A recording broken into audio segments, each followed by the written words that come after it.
रात में कविता का उठना और उसके घर के सामने एक ऐसा दृश्य देखना जिसके बाद उसकी लाइफ ही चेंज हो गई। इतनी भयानक और इतनी डरावनी ये सत्य घटना आज मैं आपके साथ शेयर करने वाली हूँ। तो चलिए चलते हैं और इस कहानी को पूरा सुनते हैं। तो अगर आप मेरे चैनल पर नए हैं तो प्लीज़ चैनल को सब्सक्राइब ज़रूर कर दीजिए और लाइक और शेयर करना ना भूलिए। तो कविता की ये कहानी शुरू होती है एक मिडिल क्लास फैमिली से। नॉर्मल फैमिली जिसके घर के सामने एक इमली का पेड़ था। तो जो पेड़ लगा था वो कविता के घर के पास में ही बिल्कुल था, और जैसे ही उसका ऊपर का रूम का दरवाज़ा खुलता था वो थोड़ा आगे बढ़ती और वो पेड़ दिखता था उसे हमेशा। वो एक डरी सी और सहमी सी दिखती थी क्योंकि उसे बचपन से उधर कुछ दिखता था। तो कविता जो थी उसकी लाइफ में काफ़ी अच्छे से चेंज आ चुका था। वो एक्सेप्ट कर चुकी थी कि यहाँ पर भूत भूतनी रहते हैं। तो उसकी जो फैमिली थी उसमें नॉर्मल मिडिल क्लास थी वो लोग फैमिली में। उसमें उसकी मम्मी पापा, 2 छोटे भाई और एक कविता। अब जो कविता थी उसे उसकी जो कज़न सिस्टर रहती थी, मीन्स के मामा की लड़कियां हैं, बुआ की, उनको अपने पास बुलाना काफ़ी अच्छा लगता था क्योंकि वो अकेली बहन थी, उसकी बहनें नहीं थी। तो वो चाहती थी कि कोई मेरे साथ यहाँ पर रहे। तो गर्मियों की छुट्टी में उसने अपनी मामा की दोनों बिटियाओं को बुला लिया, खुशी और आराध्या। खुशी और आराध्या थोड़ी छोटी थी उससे। जो कविता थी वो 14 साल की थी और ये दोनों जो बहनें थी वो 12 और एक 11 साल की थी। जो 12 साल की बहन थी उसका नाम खुशी था और छोटी वाली आराध्या। तो इसमें जो मेन पार्ट है वो खुशी है, उसके अलावा आराध्या का रोल कम है इसलिए मैं उसका नाम नहीं ले रही हूँ। पर हाँ, खुशी और कविता काफ़ी क्लोज थी, वो दोनों अपनी सारी बातें शेयर करती थी। पर कविता ने कभी भी ये बात नहीं बताई थी कि हमारे घर के सामने जो पेड़ है उस पे भूत भूतनी रहते हैं, वो भी कटी मुंडी के, जो मैंने देख रखे हैं। तो जो कविता की बहन थी उसे नहीं बताया गया क्योंकि वो उसके घर नहीं आएगी, उसके साथ नहीं खेलेगी। तो इस तरीके से वो छुपा के रखती है कविता उससे बातें।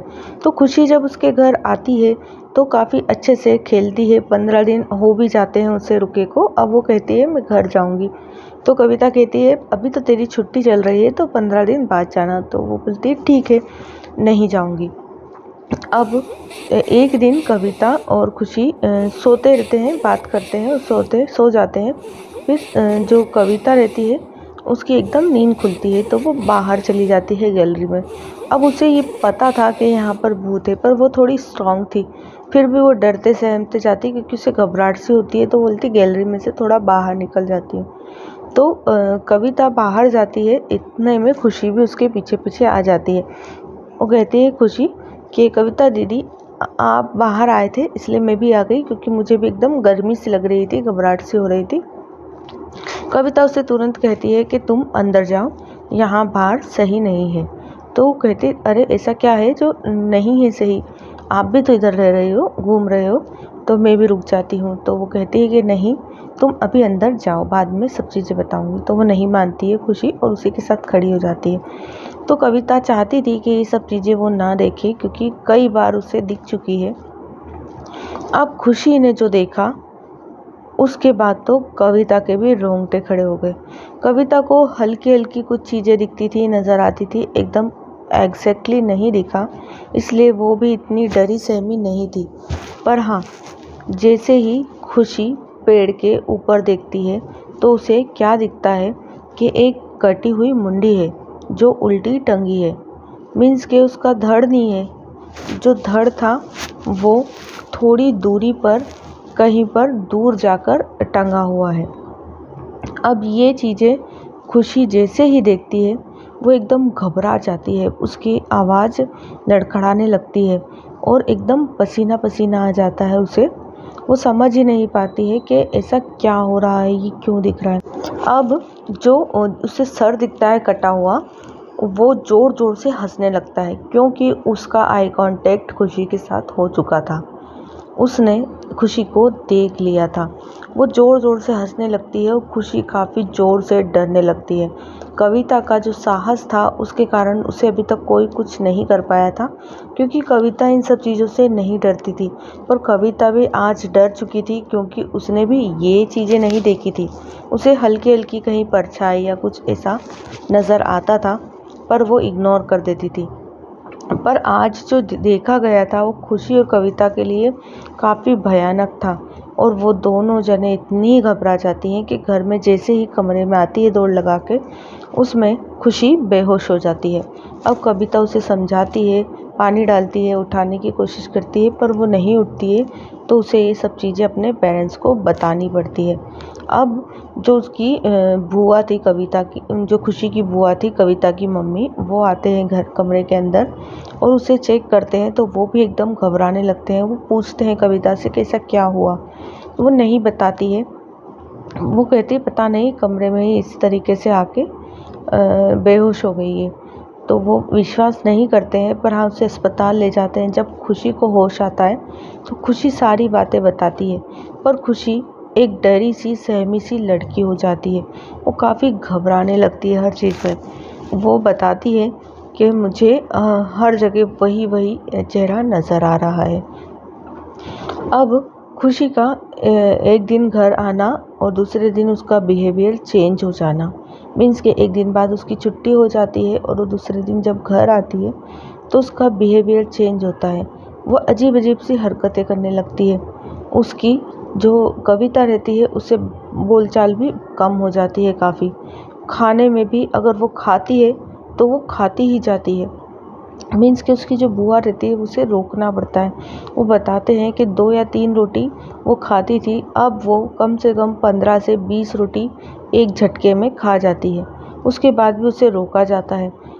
उसकी जो बार बार मेहंदी लगाने की आदत हो जाती है, मीन्स के वो कहती है कि बार बार मुझे मेहंदी लगाओ, हल्दी लगा के बैठती है। इस तरीके से अजीब व गरीब हरकतें होने लगती है। तो उसकी बुआ को काफ़ी डर लगता है, और रात में वो करीबन 2 से ढाई बजे के करीब डेली कविता के कमरे में से बाहर निकल जाती है और घंटों उस गैलरी में खड़ी रहती है। इस तरीके की कंडीशन को देखकर कविता की जो मम्मी रहती है वो कहती हैं कि हमें किसी को बताना चाहिए इस तरीके की जो हरकतें हो रही है खुशी के साथ। तो वो लोग किसी जानकार के पास जाते हैं। पहले तो उसके पेरेंट्स को बताते हैं खुशी के, तो खुशी के जो पेरेंट्स थे उन्हीं के गांव में एक जानकार रहते हैं, तो वो जानकार को यहाँ बुलाया जाता है।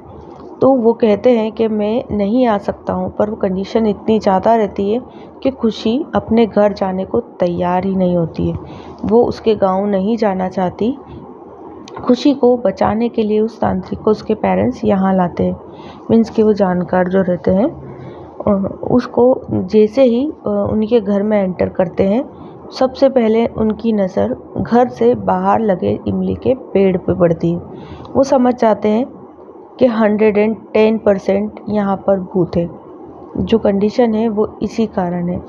तो वो घर में जैसे ही एंटर करते हैं तो वो कहते हैं कि सब कुछ गलत है, यहाँ पर कुछ भी सही नहीं है, तुम्हारा ये मकान भी सही नहीं है। तो खुशी की मम्मी और कविता की मम्मी एक दूसरे को देखते हैं और कविता की मम्मी रोने लगते हैं, क्योंकि वो मिडिल क्लास से आते थे, काफ़ी मेहनत से उनने ये घर खरीदा था। अब जो खुशी रहती है उसकी पूरी हिस्ट्री निकाली जाती है। तो बताते हैं कि आपसे पहले भी ये चीज़ें किसी लड़की को इस घर में दिखी है। तो कविता कहती है कि पहले डरती है, नहीं बताती, फिर बाद में बताती है कि हाँ मुझे दिखता था, पर मैंने बताया नहीं, और ना ही मैं डरती थी इस चीज़ों से, क्योंकि वो भगवान में काफ़ी ज़्यादा बिलीव करती थी, तो उसे इस चीज़ पे हावी नहीं हुआ। तो वो कहती है कि मुझे काफ़ी समय से दिखता था, पर मैं मेरे भगवान पे विश्वास करती थी और इन सब चीज़ों पे यकीन नहीं करती थी। तो खुशी काफ़ी कमज़ोर थी और काफ़ी सहमी सी थी, इसलिए उस पर ये हावी हुआ है, ऐसा जानकार ने बताया उसके पेरेंट्स को, कि ये काफ़ी डरने वाली लड़की थी, काफ़ी भगवान में कम विश्वास करती थी और छोटी सी मासूम सी लड़की थी, इसलिए इस चीज़ पे हावी ज़्यादा हुआ है। तो ये जो ऊपर भूतनी है, जो इसका सर और धड़ अलग कटा हुआ है, मीन्स कि ये किसी हादसे में इस तरीके से कटी थी कि इसकी जो गर्दन थी वो अलग कटी थी और आपके पेड़ पे ये करीबन 10 से 15 साल से ये यहीं जमी हुई है। तो वो कहते हैं कि इसका कोई निवारण या कुछ उपाय, फिर उन जानकार ने उस चीज़ का पूरा निवारण कराया और उस पेड़ को पूरा नीचे ज़मीन से खुदवाया, क्योंकि उन्होंने कहा था कि अगर इसकी एक जड़ भी रह जाती है और ये इमली का पेड़ वापस उग जाता है तो ये वापस आ सकती है। पर उसे पूरा जानकार ने अपने बंदोबस्त से उस पेड़ को हटवाया था, जब जाके कविता का घर परिवार पनपा था। क्योंकि वो कहती है कि हमारे घर में एक नेगेटिव चीज़ हमेशा महसूस होती थी और काफ़ी डरा हुआ सा लगता था घर में।